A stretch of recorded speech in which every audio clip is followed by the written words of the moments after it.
그래서 사실 어떻게 보면은 이게 건축 막 큰 걸 다 건드린 프로젝트가 아니어서 중요하지 않다고 볼 수도 있겠지만 그 당시에 꽤나 일반인 사람들한테 쇼킹하게 회자됐던 프로젝트로 기억을 해요. 저는 처음에 뭐 저렇게 해나 막 이랬어요. 처음에는. 근데 오히려 막 저것도 한 20년 저 위치에서 저러고 서 있으니까 왠지 이제는 여기에서 없으면 안 될 것 같은 하나의 예술품 같기도 하고.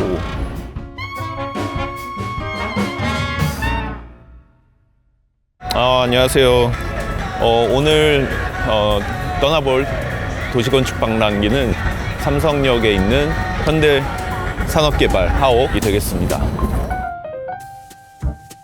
사실 오늘 보려고 하는 현대산업개발 삼성동 사옥은 준공한 지는 꽤 되는 프로젝트여서 사실 새로운 건 아니지만 이것을 설계한 건축가가 누구고 그 건축가가 어떤 작품을 했고 건축 언어들을 사용하는 사람인지 그런 부분을 조금씩 얘기해 보려고 합니다.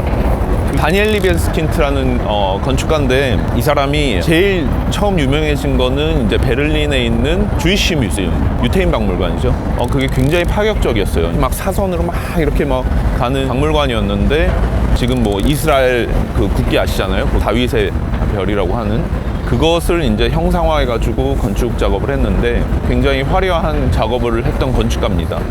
이 다니엘 리베스킨트라는 사람은 이 건축 작업이 뭐 여기서도 마찬가지지만 되게 음악적인 거라고 생각을 했어요. 그러니까 이 사람이 어릴 때 아마 아코디언인가 연주하던 사람인데 사람들이 공간을 느끼는데 건축을 느끼는데 음악을 느끼듯이 그 감정이라고 하는 것이 건축에 담겨 있어야 된다라고 이제 얘기를 했던 거죠.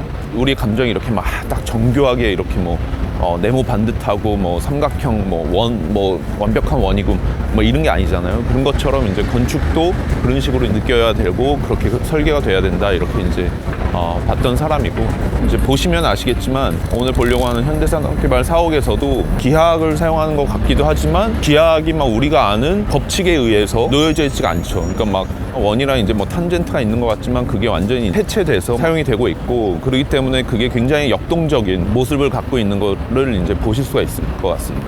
이거를 이제 해체주의라고 이제 건축에서는 표현하거든요. 해체주의가 디컨스트럭티비즘이라고 이제 얘기를 하는데 실제로는 사실 디컨스트럭티비즘은 아니고 디컨스트럭티비스트라고 그러니까 그 80년대 후반 뉴욕 모마에서 해체하는 건축가들이라는 이 전시를 합니다. 이 전시에 참여했던 건축가들이 그러니까 지금 오늘 얘기하는 그 다니엘 리베스킨트가 있고 우리한테도 이제 잘 알려진 램 코라스라는 이제 건축가가 있죠. 그 램 코라스는 지금 한국의 뭐 리움 박물관도 설계했고 서울대 박물관도 설계를 했고 최근에는 이제 홍대 캠퍼스도 이제 설계를 할 것으로 이제 알려졌습니다. 그리고 이제 자하 하디드가 있고 자하 하디드는 우리나라에서는 이제 DDP 설계한 걸로 유명하죠. 그리고 부산 예술인의 전당인가요? 그거 설계한 쿱 힌멜블라우가 이제 또 한 명이 있고 그 다음에 이제 뭐 프랭크 게리가 있고 프랭크 게리도 빌바오 뮤지엄이라고 어마어마하게 이제 유명한 뮤지엄이죠. 이제 그런 거 설계를 한 사람입니다. 피터 아이젠만 있고 그 다음에 그 버나 추미 그 옛날에 이제 콜롬비아 대학교 건축대학 학장이었던 추미가 있습니다.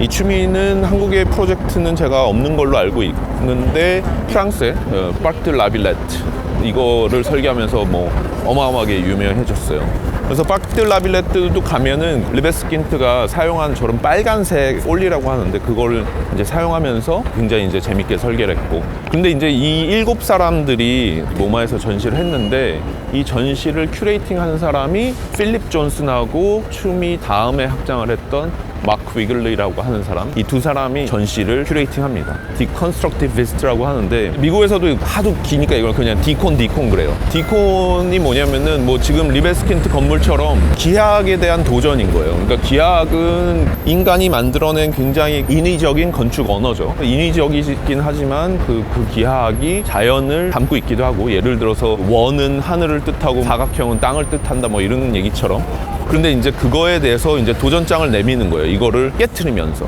그래서 이제 해체라는 이제 단어가 쓰이는 거고. 이 사람들이 이제 영향을 받았던 것이 러시아의 구성주의라고 있습니다. 구성주의. 이거는 컨스트럭티비즘이라고 그래요. 1917년에 이제 혁명이 일어났고 새로운 세상이 뭐냐? 그래서 이 러시안 아방가르드라고 하는 이제 움직임이 굉장히 활발해지고 그러면서 그때 나왔던 게 구성주의. 뭐 유명한 사람 많아요. 뭐 타틀린이나 뭐 엘리스키나 뭐 이런 사람들이 있는데 칸딘스키 뭐 이런 것 다 이제 그 맥락입니다. 그래서 이제 러시아 혁명 이후에 이제 사회 전반적으로 뭐 문학, 뭐 예술, 뭐 건축도 마찬가지로 이제 새로운 이 사회 건축이 뭐냐 이제 이 얘기를 많이 해요. 그래가지고 그때 나왔던 것들이 이제 디콘이랑 비슷한 어떤 그러면 우리가 늘 사용하던 이런 어떤 기하학이라는 거를 어떤 식으로 변형해서 사용할 수가 있겠느냐 막 이렇게 해서 이거를 하나하나 분석을 하는 거죠. 그러니까 옛날에는 이거를 하나의 그냥 전체적인 형태로 봤다고 하면은 이제는 그 요소 하나하나를 뽑아서 다시 재배열한다고 해야 되나? 그 영향을 받아서 이제 해체주의 때는 완전히 더 그게 심화가 되는 거죠. 실제로 이 아까 얘기한 7명의 건축가들이 80년대에 굉장히 활발한 활동을 하는데 실제로 70년대에서부터 이제 작업들이 나와요. 그 당시는 건축에서는 포스트 모더니즘이 60, 70년대를 이렇게 좀 지배하던 시기였어요. 그러니까 포스트 모더니즘은 왜 나오냐면은 모더니즘에 대한 저항으로 나오는 거예요. 모더니즘이 그러니까 1910년, 20년 요때 나온 얘기예요. 그러니까 러시아 아방가르드라고 하는 거는 러시아에서 새로운 어떤 건축이 뭐냐, 새로운 예술이 뭐냐, 이제 막 이런 거고, 그게 이제 서유럽에서는 모더니즘이라는 단어로 등장을 해요. 그런데 이제 그게 2차 세계대전이 끝나고 전 세계적으로 그 언어가 뻗어나가요. 그 부작용이 뭐였냐면은, 모더니즘이라고 하는 거는 굉장히 기능적인 얘기를 하는 언어기 때문에 그 지역의 어떤 문화나 그 지역의 어떤 이야기는 별로 중요한 게 아니라 그 기능만 중요하다 막 이렇게 된 거예요. 그렇게 이제 하다 보니 한 60년대가 오면 그거에 대한 또 반발이 일어나기 시작을 하는 거죠. 아니 어떻게 각 지역의 어떤 문화적인 부분이나 뭐 여러 가지 것들을 반영하지 않고 어떻게 우리가 건축을 하냐. 그래서 이제 포스트 모더니즘이라는 얘기가 나오는데 그 포스트 모더니즘 하는 사람들이 야 우리의 건축 언어는 뭐 어디서 찾아야 되느냐 했을 때 생각해보니까 로마 시대를 봐라 혹은 르네상스 시대를 봐라. 역사적으로 지난 수천 년간 사람들은 이 기하학이라고 하는 거를 통해서 그게 하나의 이제 문화가 된 거죠. 그래서 이제 포스트 모던 건축가들은 이 기하학을 굉장히 또 잘 써요. 이제 그러다 보니 또 그거에 대한 반발하는 건축가들이 나온 거죠. 이제 70년대 가면. 그게 이제 지금 얘기한 디컨스트럭티비스트라고 하는 사람이고, 그때 이제 모마에서 한 거예요. 어떻게 보면은 80년대 후반에 모마에서 기획을 했던 큐레이터 2명과 전시에 참여했던 이 7명이라고 하는 사람이 스타 아키텍트의 시대를 열어요. 그 전까지는 뭐 변변한 프로젝트 뭐 지은 거 하나도 없었던 경우도 있었는데 그때 이후로 어마어마하게 유명해지면서 아직까지도 그 레거시가 아직까지도 이어지고 있어요. 그래서 현대산업개발 사옥을 설계한 리베스킨트는 저걸 이제 탄젠트 파사드라고 하는데 그 인면 작업만 했고 건물 전체적인 거를 하진 않았고 그 파사드 작업만 한 거예요. 근데 그 사람은 아까 말씀드린 것처럼 베를린에 있는 주이시 뮤지엄 하면서 굉장히 유명해졌고, 그러면서 그 사람이 했던 게 이제 2001년 뉴욕에서 이제 있었던 테러 때문에 쌍둥이 타워가 무너졌고 거기를 마스터 플랜하는 역할을 이제 이 리베스킨트가 합니다. 그 이후로 온타리오 뮤지엄이나 굉장히 굵직굵직한 프로젝트들도 많이 하고 재미나고 훌륭한 건축가입니다.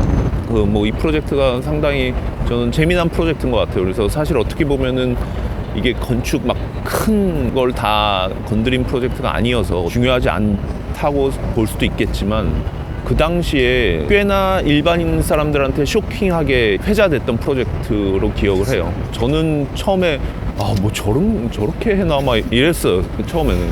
근데 오히려 저것도 한 20년 저 위치에서 저러고 서 있으니까 왠지 이제는 여기에서 없으면 안 될 것 같은 하나의 예술품 같기도 하고.